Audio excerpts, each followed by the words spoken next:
What's up, guys? Welcome back to Newswave. Well, yesterday we did have the Game Awards unveil all of the different nominees for over 30 categories, but of course that did include Game of the Year, and with it came all kinds of controversy online, and we'll go over some of that here today. Also, we are going to be talking about an exciting event that Nintendo announced for later today that maybe gives us our look at a release date for Hollow Knight Silksong. We'll see. And also, we can take a look at some of Sony's Black Friday deals as they went over it somewhat in one of their blogs. Guys, if you enjoy these videos, make sure you hit that like button. Helps out a ton. And if you're new here to the Spawnwave channel, make sure you subscribe down below. And we're going to start today with Call of Duty and Sledgehammer Games, as they did respond kind of to that Bloomberg report that outlined all the struggles behind the scenes just getting that game to market. Now, we can see this tweet that was posted up by Sledgehammer, and for the most part, they go through and sort of put over the experience, the people who worked on Modern Warfare 3, but at the bottom, they say, "We're proud to be the team to lead the way on Modern Warfare 3. We have worked hard to deliver on this vision, which has been years in the making. Anything said to the contrary is simply not true. This is our game, and we cannot wait to play it online with all of you." So part of that report did mention that Sledgehammer went to Activision wanting to do something in the Advanced Warfare universe, but instead they were tasked with making, I guess, this what feels like half sequel or DLC to Modern Warfare 2, kind of in that universe for Modern Warfare 3. And I feel like that's sort of what they're pushing back against, because otherwise you feel like it would be a bit more detailed in responding to a very thorough report from Jason Schreier, who I'm sure sees this and is probably now going to dig even deeper into all of it. Or who knows, really, because, I mean, with how the Call of Duty schedule works, they're on to the next one as soon as Modern Warfare 3 comes out. So maybe we'll just hear more information, really, about the future of Call of Duty underneath Microsoft. Also, if you're someone who's been waiting to hear information around Baldur's Gate 3 and when it will release on Xbox, it appears we're getting set up for some of that news to come this week. We can see this was posted up by Larian as they discussed and showed off all the different nominations that they got at the Game Awards, which we'll talk about here in a minute. However, to close out, they said Xbox fans and fans of physical media, watch this space for a formal announcement. It's going to be a busy week. So Xbox should be seeing this game before the end of this year, and the end of the year is in a month and a half. So yeah, they probably have to make that announcement here pretty soon. But the other side has to do with a physical copy of the game, and they've been asking here and there, the community, would you guys like to see this game released physically for the PlayStation and the Xbox? And people seem pretty interested in that, so I assume we're going to get an announcement for both, and maybe they can both come out before the end of this year. At the very least, I feel like the Xbox version should be coming out probably in that first half of December. So exciting stuff there for Xbox gamers and, of course, people who want to have a hard copy of Baldur's Gate 3. Oh, and speaking of December releases, we still have another big title coming up before the end of this year in that first week, and that's Avatar: Frontiers of Pandora. And it kind of feels like people have sort of forgotten about this game somewhat, but we can see this posted up where they say, "We're extremely proud to share that Avatar: Frontiers has gone gold. We can't wait for you all to explore the incredible world of Pandora on December 7th. So fans of Avatar, the movies, probably really excited about this game. Unfortunately, I'm not someone who is really into the movies at all. I saw them, that was fine, but I didn't really think too much about them afterwards, other than, I guess, the visual effects, because that part, genuinely impressive. But I will say this kind of looks like a Far Cry type Avatar game, and I do like the Far Cry games from Ubisoft, even though I feel like the series has gotten a bit stale. Maybe the formula could work with the intellectual property like Avatar, so might be worth checking out. We'll see, but I feel like even throughout December, going into January, I'm going to be catching up on all of the games that came out this year, because that backlog is not messing around right now. And guys, with some of the quick news out of the way, let's get into the bigger stuff. Let's start right away with the Game Awards. Of course, this coming up December 7th, and we mostly look towards it as a sort of a mini E3 where we have some pretty cool reveals there. I mean, that's the first place we saw the Xbox Series X as an example. So I feel like Jeff will have some fun announcements lined up for that show. But we're also looking towards it for what's probably one of the biggest years we've ever seen in gaming, and they have to crown a winner for Game of the Year. Well, they did reveal the nominees yesterday, which Of course, brought all kinds of conversation, specifically around games that were left out of one of the 6 slots, because they weren't expanding it, so yeah, based on how many good games came out this year, something was getting left out or snubbed. Now, there were some other, we'll say, conversations, some controversy around a couple of other categories. For example, this was one that was revealed, and it actually got hit with community notes on Twitter, mostly because of one game in the independent category. So you can see the list of them here for best independent or indie game: Cocoon, Dave the Diver, Dredge, Sea of Stars, and Viewfinder. Well, Dave the Diver is at the center of the conversation because it was developed by Mint Rocket.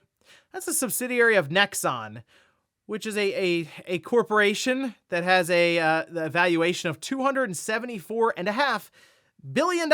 In fact, they themselves have said it looks like an indie game, but it's not necessarily one. And is that kind of what we're going off of now for indie titles? It's like, oh, it looks like an indie game. It's not a big AAA looking game. It's maybe the pixelated graphics or something there. I guess I feel like that's the only thing that would make sense in terms of explaining why Dave the Diver is there, because it's not an independent studio. It has quite a bit of backing from a larger parent company.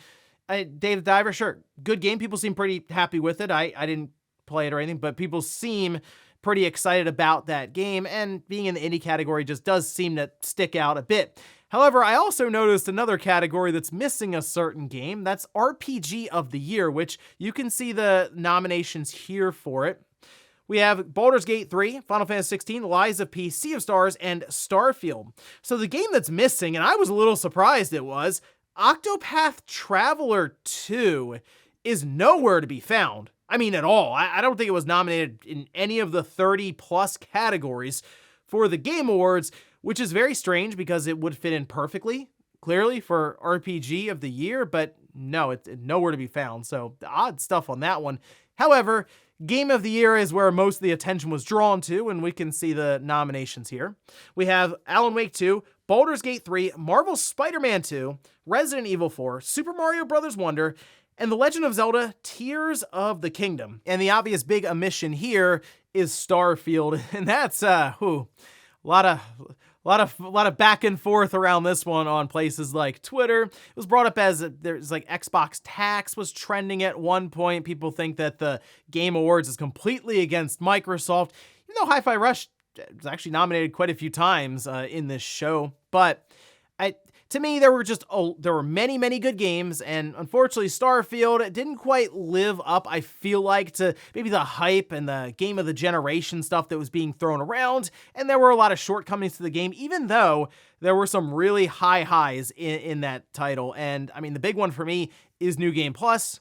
I recommend people play through it once just to see what it is, because it is something that is unique and different, and you could even say somewhat groundbreaking in gaming that I would like to see in other games going forward at different points in time, if, of course, the source material and the setup makes sense for it. However, the other part is Resident Evil 4 being one of the 6 nominations, because technically, yes, it is a remake. It's a very good remake of a really good game from back in the day on like the GameCube and the PS2. And this isn't necessarily the first time we've had this. I mean, the precedent's been set when we had Resident Evil 2 as part of the Game Awards years ago, where it basically went up against Sekiro. People figured it was one of those two games. Sekiro won, but still, we did have a remake from Capcom in the Resident Evil series nominated at one point in time. Final Fantasy 16 being another one that wasn't in here, and yeah, again, 16, good game. I don't know if it is like the over the top, okay, this is an incredible title, absolutely. Alan Wake 2, to me, makes sense to be in here because the judges at these award shows do seem to really like what Remedy's been putting out, with Control getting in there, even though that was kind of rated on the lower side for the year. Just something about that kind of game really speaks to the judges here. And Alan Wake 2, been about halfway through it, maybe a little more, genuinely doing some interesting things that I've never seen before. So it makes sense because it stands out with that certain mark of like high quality presentation to it. But this is a very compelling setup here with these 6 games. Hard to say who's going to win. I feel like most people have it down to Baldur's Gate 3 or Zelda, but who knows? Maybe Alan Wake 2 could pull the upset. Oh, and for the number of nominations, Alan Wake 2 and Baldur's Gate 3 led the charge, 8 nominations each. Spider-Man 2 had 7. Mario, Zelda, Hi-Fi Rush had 5 each. Final Fantasy 16 and Cyberpunk Phantom Liberty had 4 each. And then Resident Evil 4 and Street Fighter 6 each had 3. So it's going to be a lot of fun going into the Game Awards. I'm sure there's going to be a lot of conversation on our way there for what game should win in different categories. Clearly, Game of the Year is going to be the big focus, and we'll see what we have maybe for some big-time game reveals, because 2023 was an awesome year for gaming. A lot of fun stuff happened, but here soon we'll be looking towards 2024, and I think another good year in gaming, depending on what we get on the hardware side from certain companies, and then, of course, if certain games are ready to resurface on it, Metroid Prime 4. Next up, let's talk about an exciting Nintendo event that was announced yesterday, but will be happening later on today, and that is an Indie World Showcase. We can see this was posted up by Nintendo, where they say a new Indie World Showcase is airing today, November 14th, 9 a.m. Pacific, noon Eastern. Tune in for roughly 20 minutes of the new announcements and updates on indie games coming to Nintendo Switch. And of course, you already know what 90% of the replies are underneath this tweet. It's all about Hollow Knight, Silksong, people hoping, praying, desperate for this game to be shown with a release date. And I'd like to think, I mean, at this point, I might as well guess every time that it's going to be there, just because it's like, we have to be getting close to it, having its release date shown, or who knows, maybe it just gets shadow dropped. That'd be kind of cool, right? Pizza Tower is another one I saw a lot of people asking for, and that's the exciting thing going into these Indie World Showcases is it's anyone's guess, and a lot of times we will see some pretty cool shadow drops, as in, hey, it's available right now. Could you imagine if they did that with Silksong? I feel like they probably won't, because it's also coming out on like Game Pass, although, I mean, would you be, if you have Game Pass right now, would you be mad if Silksong dropped in right away? I wouldn't be. So that's something I think would be really, really cool if they did that, but they might want to have a bit of a marketing cycle to push it a bit more as they head towards its release. But maybe something like Outer Wilds, as that is currently being teased by a certain account that's definitely not Nate, mentioning roasting marshmallows, and that would be a reference to Outer Wilds, which was revealed a couple of years ago for the Switch and has just gone radio silent ever since then. That could also be a shadow drop, but hey, these Indie World Showcases are pretty exciting going into it, because you never know what's going to be there, and I know there are many times where these Indie World Showcases will happen and there's just nothing there for you maybe, and that's just kind of the way it goes. It's really a grab bag of different titles and different studios trying really new outside of the box things, so we'll see what they have for us later on today. Next up, let's talk about Sony and their Black Friday deals, as they did make a very general announcement over on PlayStation blog as to what we can expect to be on sale. And while I have noticed many online retailers have already marked down many PS5 games, this does also talk about the idea of PlayStation Plus being discounted, which is kind of funny since they technically just raised the price, then you also take the percentage back down, and then it's kind of the price that they were charging before they raised. Anyway, we can see this over on a PlayStation blog, where they say deals include PlayStation 5 consoles that come with a select game, such as Call of Duty Modern Warfare 3, DualSense wireless controllers, PS5 console covers, and select PS5, PS4, and PC titles while supplies last. Head over to direct.playstation.com for more details, offers, promotion period, etc., etc. there. But then they do talk about PlayStation Plus during PlayStation's Black Friday promotion. That'll be November 17th to November 27th, so starting this Friday. Players who join PlayStation Plus can save up to 30% on 12-month membership plans. Current PlayStation Plus members can save 25% when upgrading a current plan to PlayStation Plus Extra, or 30% upgrading to PlayStation Plus Premium or Deluxe. So yeah, obviously they're pushing heavily right now, just trying to get more and more people to jump up a tier, for example, with the percentages being given. But then they also talk about PlayStation Gear. So if you want to buy different shirts with PlayStation logos on them, it's 20% off on a range of merchandise, apparel, and more. So, you know, I'm looking at this and it just doesn't feel like Sony is really making a huge deal, at least at this time, for Black Friday. Now, that can change when you see retailers all of a sudden have some big time discounts on different games, bundles, buy two, get one free, and then there's just a lot of PS5 games in there. However, I will say one of the big things I always recommend trying to find on Black Friday or Cyber Monday, obviously following up that weekend, is some sort of extra storage for whether it's your Switch, your PlayStation, even your Xbox, really. A lot of times storage goes on sale, and it goes on sale quite well. So that's the biggest thing. Is if you're still dealing with the storage that came with, say, your PS5, take a look around for an NVMe drive that's certified for the system, and you'd be surprised. Some of these 1 terabyte drives could get pretty low in price. I wouldn't be shocked if we see them for $50 or $60 even, depending. So that's the big one I'd keep an eye out for. Otherwise, the obvious titles would apply for Sony with their first-party stuff on PlayStation, as well as on PC. Maybe there'll be a big Steam sale around all of their PlayStation games, so something to keep an eye on there. And in our last bit of news, let's talk about some of the initial sales figures that are getting out there for Call of Duty Modern Warfare 3. I was curious how this would go, considering the sort of the pushback that we've seen online for Modern Warfare 3 and just what it is in general, with it feeling more like downloadable content. But there's one thing you can always count on, and that's Call of Duty topping the sales charts the month it comes out, then usually the month after that, then the month after that, especially in the US. But the initial figures we can see here posted up. This is from Christopher Dring, who says UK physical data has Call of Duty Modern Warfare 3's launch sales are 25% lower than last year's Modern Warfare 2. 72% of the sales are on PS5, 20% on Xbox, 8% on PS4.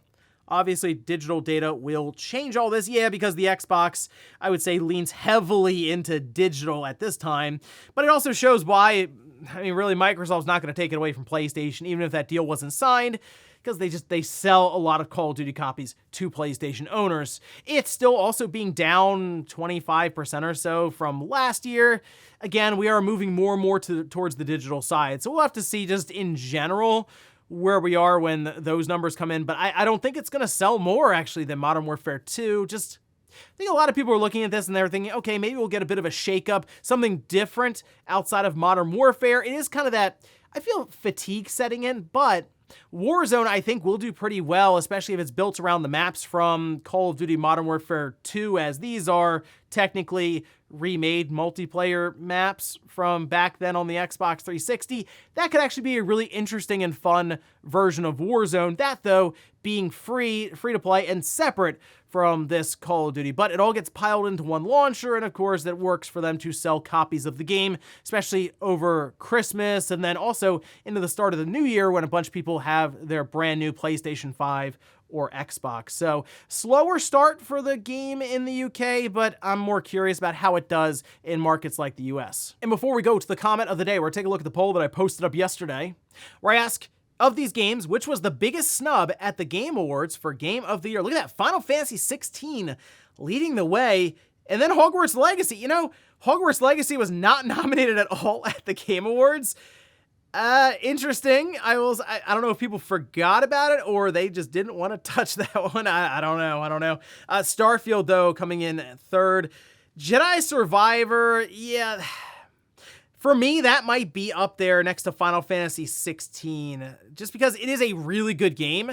I feel like a lot of people passed on it, though, because of the bugs and the glitches and how unfortunate well, at least the unfortunate shape that it released in. And then Diablo 4 there all the way at the bottom, but I see so much conversation around Starfield, probably because it feels like Microsoft finally had their game that could compete in the Game of the Year category, but unfortunately, it doesn't look to be the case. However, wouldn't shock me if Bethesda continued to support Starfield, as they've mentioned, and maybe it ends up in like best ongoing game next year even. It's possible, but yeah, unfortunate there certainly for Starfield and Final Fantasy 16, but again, 2023, there were just way too many good games. And we'll finish up with the comment of the day, as you're seeing here. This is from XPlay, who says, didn't Stadia have a feature like that? Also had an advertised feature where a streamer or via media, a save state could be activated by players, allowing them to start from a predefined game state. There were a lot of promises made for Stadia. When they were first showing it off, they talked about all kinds of stuff that just never happened, never came to fruition. A lot of that has to do with Stadia just kind of going away pretty quickly. It didn't have time really to develop. Google lost interest and moved on to the next thing, and then that was sort of it. But yeah, I think the idea was if you're watching a streamer play, say, Fortnite or Fall Guys or something like that, and all these viewers can jump into that game immediately, right? They don't have to download the game, connect with their system, or anything. They'll just immediately be there in the web browser. And it sounded cool, and in their mind, they were thinking, okay, we're gonna latch Stadia onto YouTube, which is an incredibly popular product under Google, and that'll help to carry Stadia a bit. And it just didn't work out, right? Stadia gone. Even though it had some pretty good technology behind it, there was just way too much stuff they were trying to do with it without figuring out the important thing: how to sell you games without you feeling like you were kind of getting ripped off by it. And the way to fix that would have been a subscription service that was there from the start, like Game Pass, like PlayStation Plus, and so on. So yeah, fortunately for Stadia, they had some cool ideas. They just didn't know how to make it work at the basic e-commerce level. And ladies and gentlemen, that's going to do it here for Newswave. If you enjoyed this video, guys, hit that like button. If not, hit the dislike. Leave comments down below about everything we talked about here today. Whether it's the Game Awards, of course, leave your picks down below. What do you think's going to win each category? And of course, what's going to win Game of the Year? And then also, what about Indie World coming up later on today? What are you hoping to see there? And for Black Friday, we talked about Sony, but is there anything specific you're looking to pick up this holiday season? Thanks, guys, for watching, and I'll see you next time.